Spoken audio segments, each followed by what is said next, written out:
친구 하나 없다는 게 이렇게 아픈 건지 정말 몰랐습니다. 50년을 살아오면서 이렇게 외로운 적이 없었는데 지금 저는 완전히 혼자가 되어버렸습니다. 회사에서 나온 지 3개월이 지났지만 연락하는 사람은 아무도 없습니다. 그동안 제가 친구라고 생각했던 사람들은 모두 회사 동료였고 퇴사하니까 자연스럽게 멀어졌습니다. 저는 25년 동안 한 회사에서 일했습니다. 처음엔 신입사원으로 들어가서 마지막엔 부장까지 올랐습니다. 그동안 회사가 제 전부였습니다.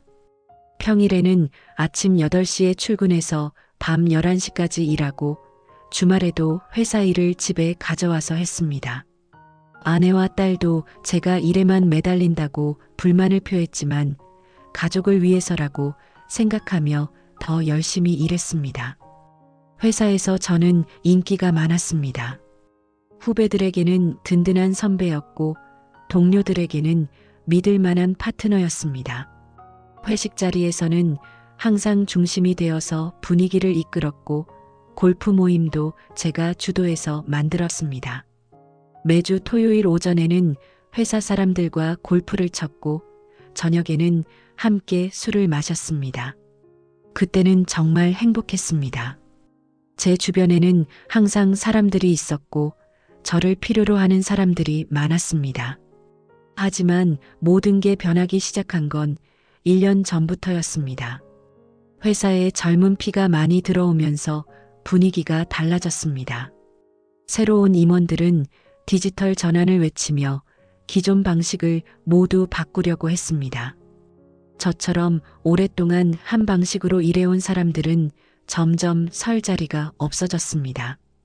회의에서 제 의견은 구시대적이라는 소리를 들었고 젊은 직원들은 저를 꼰대라고 여기는 게 느껴졌습니다. 그래도 참고 버텼습니다.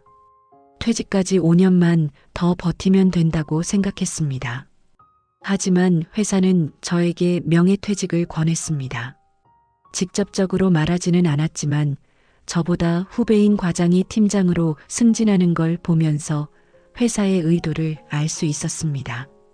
더 이상 제가 필요한 존재가 아니라는 뜻이었습니다. 명예퇴직을 결정하는 순간이 정말 힘들었습니다. 25년 동안 제 정체성의 전부였던 직장을 떠나야 한다는 게 믿어지지 않았습니다. 하지만 더 이상 버틸 수 없었습니다. 매일 출근하는 게 고문 같았고 젊은 직원들의 시선이 부담스러웠습니다. 결국 퇴직금과 노후자금을 합쳐서 약 8억 원 정도를 받고 회사를 나왔습니다. 퇴사하던 날 송별회를 열어주었습니다. 평소에 친하게 지내던 동료들이 모두 참석했고 저를 위해 축배를 들어주었습니다. 다들 연락하고 지내자고 말했고 저도 그럴 거라고 믿었습니다. 하지만 현실은 달랐습니다. 처음 일주일 정도는 몇 명이 안부 문자를 보내왔지만 한 달이 지나니까 연락하는 사람이 없어졌습니다. 제가 먼저 연락해보기도 했습니다. 평소에 가장 친하게 지내던 동기에게 전화를 걸어서 만나자고 했는데 바쁘다며 다음에 만나자고 했습니다.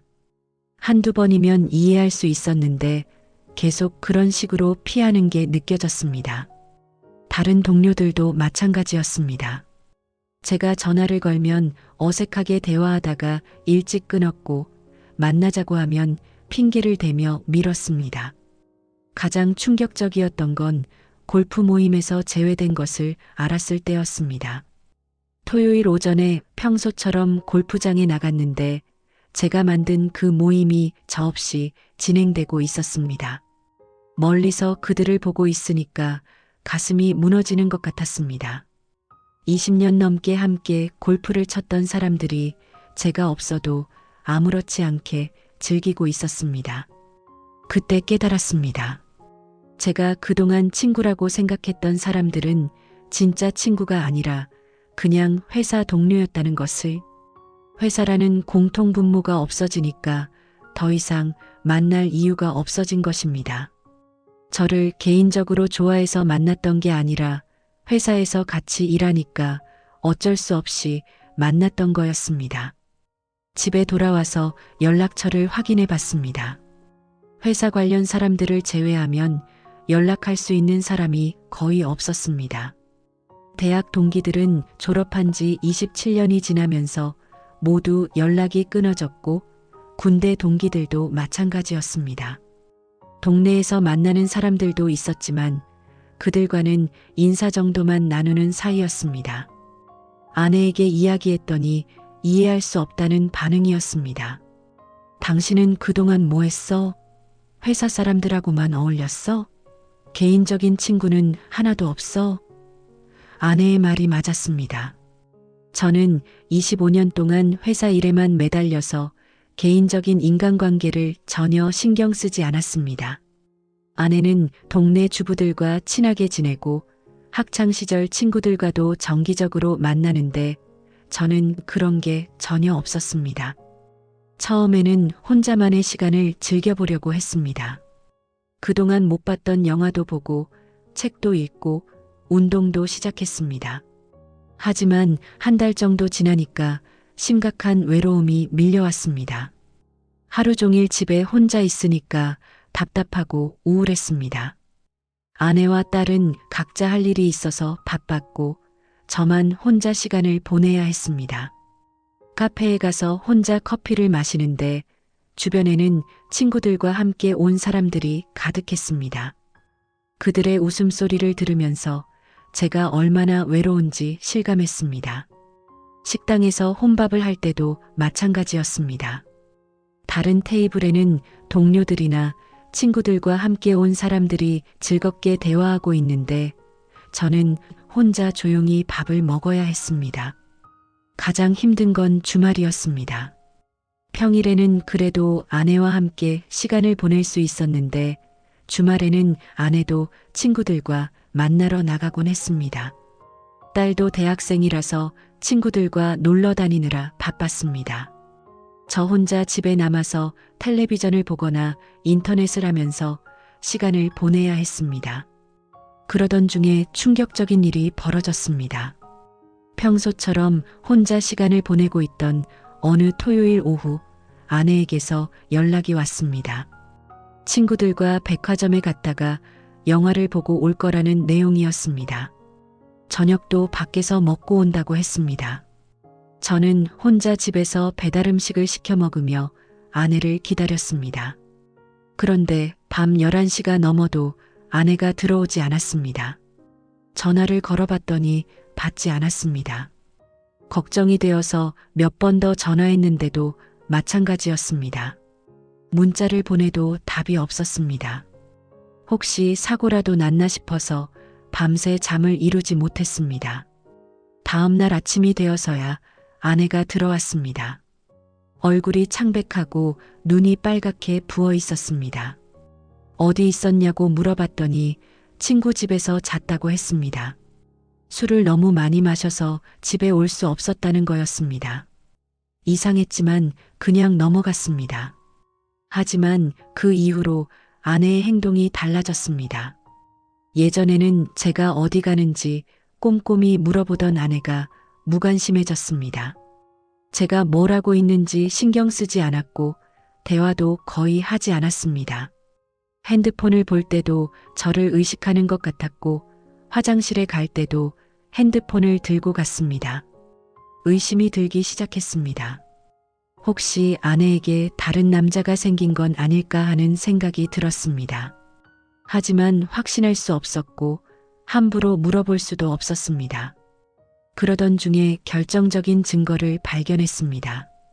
어느 날 아내가 샤워하러 들어간 사이에 핸드폰에서 메시지 알림이 울렸습니다. 평소 같으면 그냥 넘어갔을 텐데 그날은 왠지 확인하고 싶었습니다. 핸드폰을 들어보니 잠금이 걸려 있지 않았습니다. 메시지를 확인해 보니 모르는 남자에게서 온 내용이었습니다. 어제 정말 좋았어. 다음에 또 만나자. 가슴이 쿵 내려앉았습니다. 더 확인해 보니 그 남자와 주고받은 메시지가 수십 개나 있었습니다. 내용을 보니 확실히 불륜 관계였습니다. 아내가 친구들과 만난다고 했던 날들에 실제로는 그 남자와 만나고 있었던 겁니다. 가장 충격적이었던 건 메시지 날짜들이었습니다. 제가 퇴사한 직후부터 시작된 것 같았습니다. 아내가 제가 집에 있는 것을 부담스러워했고 그때부터 외도를 시작한 거였습니다. 제가 가장 힘들고 외로울 때 아내는 다른 남자와 만나고 있었던 겁니다. 메시지 내용을 더 자세히 보니 구체적인 상황들이 나와 있었습니다. 호텔에서 만났다는 내용, 함께 여행을 가고 싶다는 내용, 저에 대한 불만을 털어놓는 내용까지 있었습니다. 아내는 그 남자에게 저를 무능하고 재미없는 남자라고 말하고 있었습니다. 더 견딜 수 없어서 그 남자와 만나는 장소를 확인했습니다.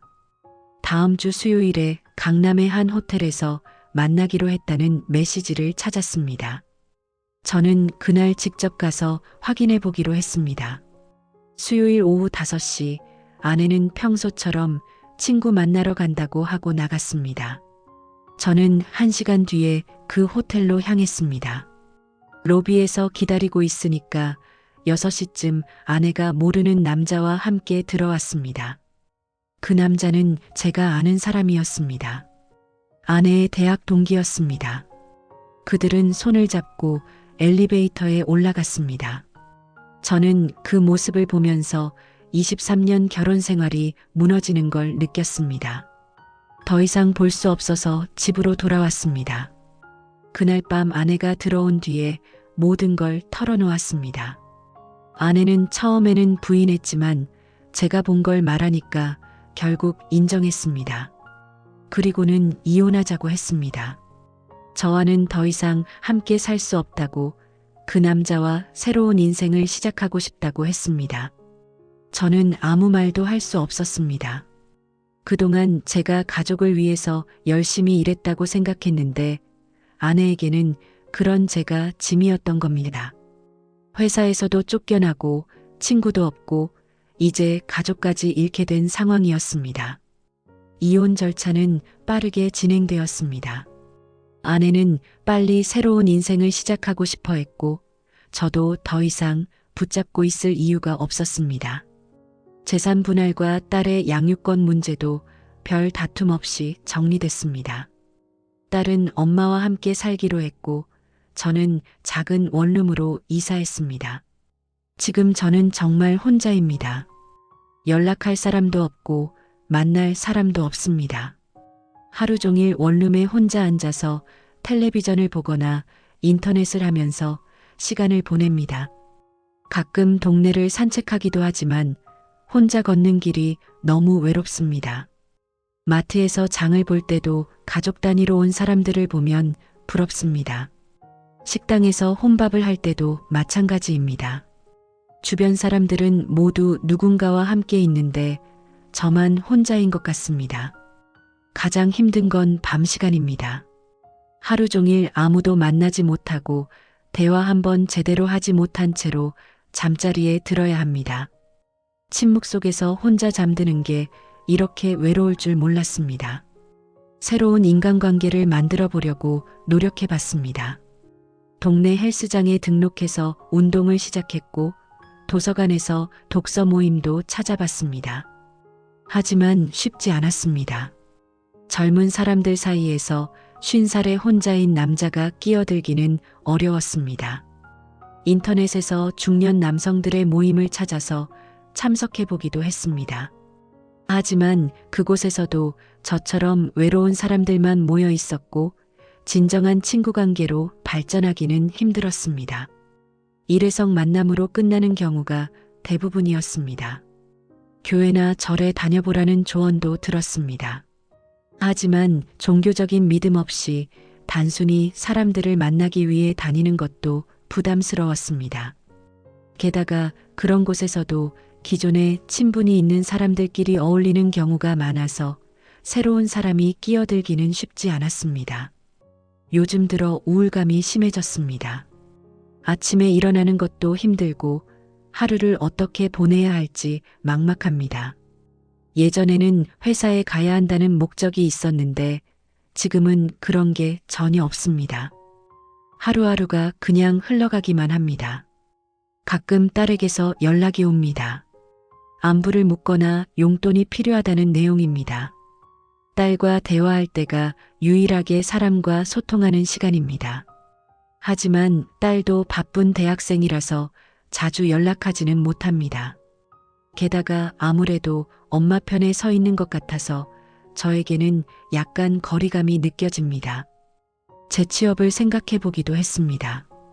다시 회사에 들어가면 새로운 인간관계를 만들 수 있을 것 같았습니다.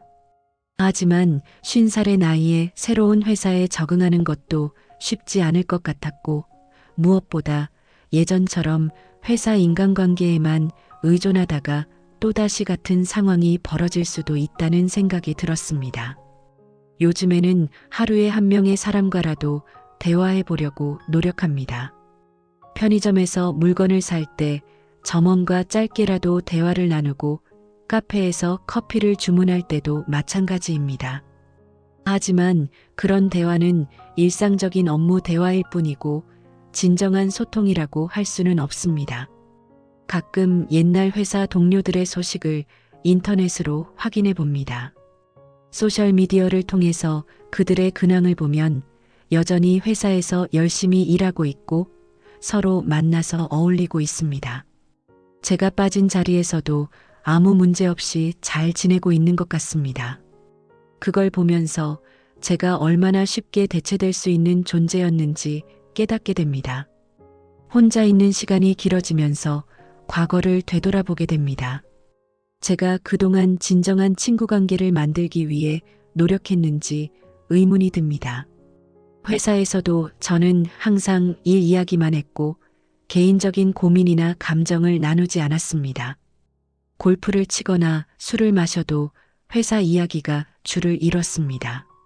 진짜 친구라면 서로의 속마음을 나누고 힘들 때 위로해주고 기쁠 때 함께 기뻐해주는 사이여야 하는데 저는 그런 관계를 한 번도 경험해보지 못했습니다. 항상 표면적인 관계만 유지했고 깊이 있는 교감은 없었습니다. 아내와의 관계도 마찬가지였습니다. 결혼 23년 동안 저는 아내와 진정한 대화를 나눈 적이 얼마나 될까요? 항상 회사 일에 바빠서 아내의 이야기를 제대로 들어주지 못했고 아내의 감정에 공감해주지도 못했습니다. 그러니까 아내가 다른 남자에게 마음을 빼앗긴 것도 어쩌면 당연한 일이었는지도 모릅니다. 지금 돌이켜보니 제 인생에서 진정한 인간관계를 만들 기회는 많았습니다. 대학 시절, 군대 시절, 회사 초기 등 여러 번의 기회가 있었는데 저는 항상 성공과 출세에만 매달려서 그런 기회들을 놓쳤습니다. 친구들과 놀기보다는 공부나 일을 우선시했고 인간관계보다는 성과를 중요하게 생각했습니다. 그 결과가 지금의 외로움입니다. 성공했다고 생각했던 제 인생이 사실은 공허한 것이었습니다. 높은 직책과 좋은 연봉을 받았지만 정작 중요한 것들은 모두 잃어버렸습니다. 친구도 없고 가족도 잃고 혼자 남겨진 상황입니다. 요즘에는 노후에 대한 걱정도 듭니다. 지금도 이렇게 외로운데 나이가 더 들어서 몸이 불편해지면 어떻게 될까요? 아픈 곳이 생겨도 돌봐줄 사람이 없고 외로움은 더 심해질 것입니다. 혼자 늙어가는 것이 이렇게 무서운 일인지 몰랐습니다. 가끔 극단적인 생각도 듭니다. 이렇게 외롭게 사는 것보다는 차라리 없어지는 게 나을 것 같다는 생각이 들 때가 있습니다. 하지만 딸을 생각하면 그럴 수는 없습니다. 딸에게는 여전히 아버지이고 제가 그런 선택을 한다면 딸에게 평생 상처가 될 것입니다. 그래서 지금은 새로운 방법을 찾아보려고 합니다. 진정한 친구를 만드는 것은 쉽지 않지만 포기할 수는 없습니다. 봉사활동을 시작해 볼까도 생각하고 있고 새로운 취미를 배워서 같은 관심사를 가진 사람들과 만나볼까도 계획하고 있습니다. 하지만 솔직히 말하면 쉽지 않을 것 같습니다. 50살의 나이에 새로운 인간관계를 만드는 것은 20대나 30대와는 다릅니다. 사람들은 이미 자신만의 친구 그룹이 있고 새로운 사람을 받아들이기 어려워합니다. 특히 저처럼 사회적 경험이 부족한 사람은 더욱 힘들 것입니다. 그래도 노력은 해봐야겠습니다. 이대로 계속 혼자 살 수는 없으니까요. 진정한 친구 한 명만 있어도 제 인생이 많이 달라질 것 같습니다. 함께 영화를 보거나 산책을 하거나 대화를 나눌 수 있는 사람이 있다면 지금의 외로움도 많이 줄어들 것입니다. 요즘 들어 깨달은 게 있습니다. 친구라는 건 저절로 생기는 게 아니라는 것입니다. 서로에게 관심을 갖고 시간을 투자하고 진심으로 대해야 만들어지는 관계입니다. 제가 그동안 그런 노력을 하지 않았기 때문에 지금 이런 상황에 처한 것입니다. 앞으로는 다르게 살아보려고 합니다. 성공이나 성과보다는 인간관계에 더 집중하고 다른 사람들과 진심으로 소통하려고 노력하겠습니다. 늦었지만 지금이라도 시작하는 게 나을 것 같습니다. 어제는 용기를 내서 동네 도서관에 갔습니다. 독서 토론 모임이 있다는 공지를 보고 참석 신청을 했습니다. 처음에는 어색했지만 같은 책을 읽고 이야기를 나누니까 조금씩 마음이 열리는 것 같았습니다. 거기서 만난 60대 남성분이 저와 비슷한 상황이라고 하더군요. 정년퇴직 후에 친구가 없어서 외롭다고 털어놓으셨습니다. 그분과 커피 한잔 하기로 약속했습니다. 아주 작은 시작이지만 그래도 누군가와 만날 약속이 있다는 것만으로도 마음이 조금 가벼워졌습니다. 진짜 친구가 될 수 있을지는 모르겠지만 최소한 대화할 상대는 생긴 것 같습니다. 며칠 전에는 딸이 갑자기 전화를 걸어서 주말에 만나자고 했습니다. 오랜만에 아버지와 단둘이 시간을 보내고 싶다고 하더군요. 아마 제가 혼자 사는 것을 걱정하는 것 같습니다. 딸과의 관계라도 잘 유지해야겠다는 생각이 듭니다. 가족은 아니더라도 딸만큼은 제 편에서 있어주는 사람이니까요. 봉사활동도 알아보고 있습니다. 독거노인을 돕는 봉사단체에 문의해 봤는데 다음 주부터 활동할 수 있다고 합니다. 나보다 더 외로운 어르신들을 도우면서 보람도 느끼고 같은 봉사를 하는 사람들과도 인연을 만들 수 있을 것 같습니다. 새로운 취미도 찾아보고 있습니다.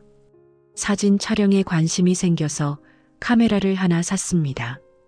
동네를 돌아다니면서 사진을 찍다 보니 혼자 있는 시간이 덜 외롭습니다. 나중에는 사진 동호회 같은 곳에도 가입해 볼 생각입니다. 물론 여전히 외롭습니다. 밤에 혼자 잠들 때나 주말에 아무 할 일 없이 집에 있을 때는 여전히 막막합니다. 하지만 예전처럼 절망적이지는 않습니다. 조금씩이라도 변화를 만들어가고 있다는 느낌이 듭니다. 무엇보다 제 자신을 이해하게 됐습니다. 그동안 저는 친구가 필요 없다고 생각했는데 사실은 친구를 만드는 방법을 몰랐던 것 같습니다. 회사에서만 살았던 저에게는 진정한 인간관계를 경험할 기회가 없었습니다. 지금이라도 그것을 배워가는 중입니다. 앞으로 몇 년이 걸릴지 모르겠지만 진짜 친구 한 명은 만들고 싶습니다. 서로의 고민을 털어놓고 함께 웃고 힘들 때 의지할 수 있는 그런 친구 말입니다. 쉽지 않겠지만 포기하지 않으려고 합니다. 이 글을 쓰면서도 느끼는 게 제 이야기를 들어줄 사람이 있다는 것만으로도 위로가 됩니다. 비록 모르는 사람들이지만 누군가는 제 상황에 공감해 줄 것이고 비슷한 처지에 있는 분들도 계실 것입니다. 그런 생각을 하니까 제가 완전히 혼자는 아니라는 느낌이 듭니다. 50살에 새로 시작하는 인생이지만 이번에는 다르게 살아보려고 합니다. 성공보다는 관계를, 성과보다는 소통을 중요하게 생각하면서요. 늦었다고 생각할 때가 가장 빠른 때라는 말이 있듯이 지금부터라도 진정한 인간관계를 만들어 가겠습니다. 친구 하나 없다는 게 이렇게 아픈 일인지 정말 몰랐습니다. 하지만 이제는 알았으니까 그 아픔을 치유하기 위해 노력하겠습니다. 언젠가는 제가 외로웠던 시절을 추억으로 말할 수 있는 날이 오기를 바라면서 오늘도 한 걸음씩 앞으로 나아가고 있습니다.